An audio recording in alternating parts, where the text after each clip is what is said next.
Hello and welcome back to Friday Minis. Now, today's episode isn't so much for those guys who are really into following the tech trends.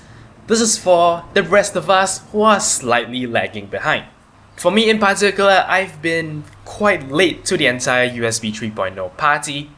Ever since I bought this laptop in 2012, it's come with 3 super speed USB ports, but it was only until end of December 2013 that I actually get my first USB 3.0 device. So what I'm going to do is I'm going to give you a little bit of a primer to what USB 3.0 is, what kind of differences you would expect, and what kind of improvements you would expect in file transfer speeds. So let's start with the physical differences. Now the actual USB connector doesn't look very different from your good old USB connections. But there's several things that will clue you into the fact that that plug is actually a USB 3.0 connector. First of all, if you were to actually look at the cable itself, you should see this SS symbol, which stands for super speed. In addition, if you look at the front of the connector, you should see that the base is actually blue. If you look really carefully into the back, you will see that in fact there are a row of extra pins. The reason why USB 3.0 is faster is because it has 4 additional pins.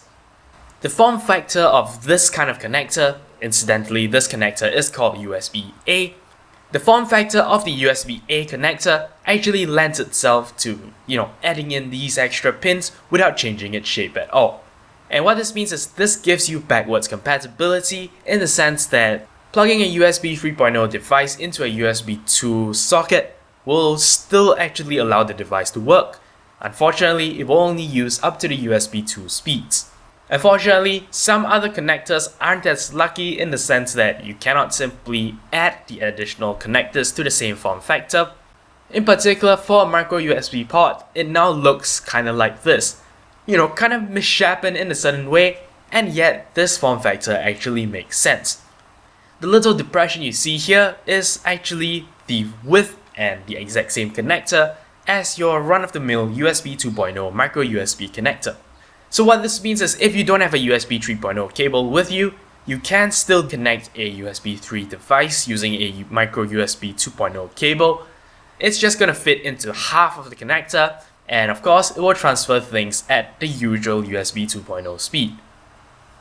So an extremely compatible kind of setup, which is always nice because then it doesn't force people to have to upgrade. In terms of speed, obviously there is a significant difference. The max speed for USB 2.0 is 10,000 megabits per second. USB 3 ups this to 5 gigabits per second. And you can't really feel this change when you're actually transferring files to a portable hard drive, for example. But anyway, that's it. That's pretty much all I have to tell you about USB 3.0. I don't have a lot of experience with it outside of a portable hard drive that I have. But yeah, hopefully this information is enough to at least give you an idea of what USB 3 is all about.